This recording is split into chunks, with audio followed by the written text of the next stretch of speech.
guys, tonight menu, ayan, sinabawang manok tayo ngayon guys. Yan po yung ingredients niya.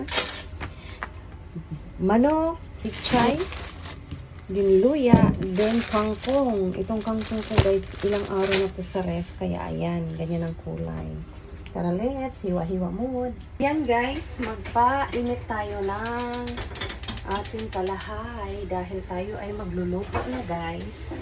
Gamit na ano guys, mantiga 0 calorie din manok ang ating mga ingredients. Ayan na guys, tayo magluluto tonight na chicken sinabawang manok. Tayo ng Japan Ajinomoto guys, Knorr cubes. Ayan guys, tayo ng konting mantika.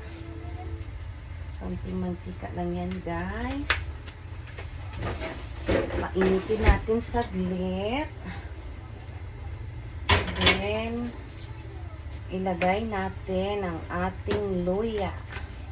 Pampawala ng langsa luya to guys. Unahin natin ang luya para mawala yung langsa niya guys. Ganyan ako magluto ng manok na sinabawan guys. Ang inuuna ko is luya muna para mawala yung langsa. Maraming luya ang nilagay natin guys. Then, anuhin natin yung manok nito. Kasi natin guys. Yan, ihalo na natin yung manok. Hanggang sa ma-brown siya guys. Ayan. I-brown lang natin sa saglit guys para masarap-sarap siya konti. Ayan. Ihalo na rin pala natin yung ating frozen na ano nga ito, lemongrass. Kumbaga sa atin ay tanglad lemongrass. Yan. Frozen yan guys. Mayroon talaga akong frozen yan para pampawala din ng langsa yan. Ganyan ako pag nagluluto ng sinabawang manok. Ayan guys. Ganyan na siya guys. Konting fry lang saglit para ma-brown na siya. Lagyan ng tubig. Pakuluan natin mamaya. Ganyan na siya guys.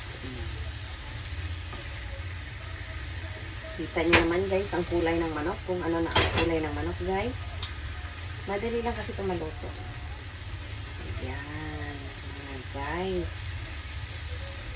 ganyan ako magsabaw ng manok. Tinolang manok.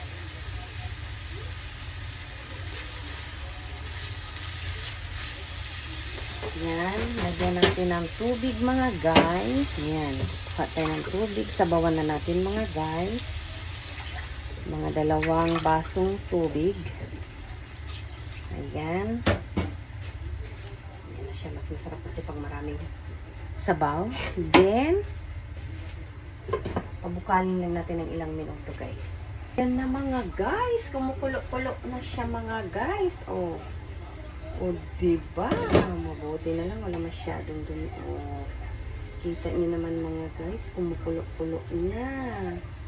Tanggalin natin yung bula-bula. Kasi yan yung taba-taba. Bula-bula. Kasi yan yung taba-taba. Wala naman. Wow, grabe ang taba nito mga guys. Yan. Ihalo na natin ang ating gulay mga guys. Ayan. Tapos mamaya lagyan pa natin ng konting tubig. Ayan mga guys, yung ating gulay. Pichay at saka kangkong mga guys. Ayan mga guys. Ganyan ako magsinabawang manok mga guys. Then, ihalo na natin ang Knorr cubes. Ito lang ang pampalasa ko mga guys. Knorr cubes mga guys. OMG, parang kulang tong Knorr cubes ko. 1, 2, Sige, mga 4 ubusin na natin to mga guys kasi ito lang talaga ang pampalasa ng aking sinabawang manok. Yan mga guys, 4 na cubes. Ayan. Diyan lang muna yan para ma-mix natin. Ayan mga guys, ma-mix natin yung sabaw. Dagdagan ko pa to ng sabaw mga guys kasi yan ang sabaw nitong manok na. 2 baso lang yung kanina. Dagdagan pa natin ng 1 baso. Ang bilis maluto ng gulay mga guys. Ang gulay naman kahit ano lang yan. Half lang. Hindi pa na-mix yung nor cubes. Mali ako ng pagkalagay ng nor cubes. Dapat minix ko siya ng mabuti. Yan mga guys, wow! So mga guys, haluan lang natin ng konting tubig. Tingnan natin kung masarap ba. Medyo matapang-tapang kaya haluan natin ng konting tubig. Ayan, pakuluan lang natin ng ilang minuto. Wow, ang sarap talaga mga guys. Pakuluan lang natin ng ilang minuto mga guys para ready to eat na to mga guys. Ayan. Ayan mga guys. Pakuluan lang natin ng ilang minuto. Ayan na guys.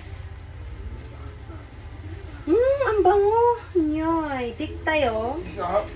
Guhang tabi guhang yate. Tabi masyo. Wow, inyoy. Ang bango guys, sobra. Kain tayo mga guys. Yummy yummy. Yummy yummy guys. Nagano na yung asawa ko ng kanin na gutom na nag-ready na ng kanin guys. Kain tayo mga guys. Bye. Ready to eat na guys. Ayan na.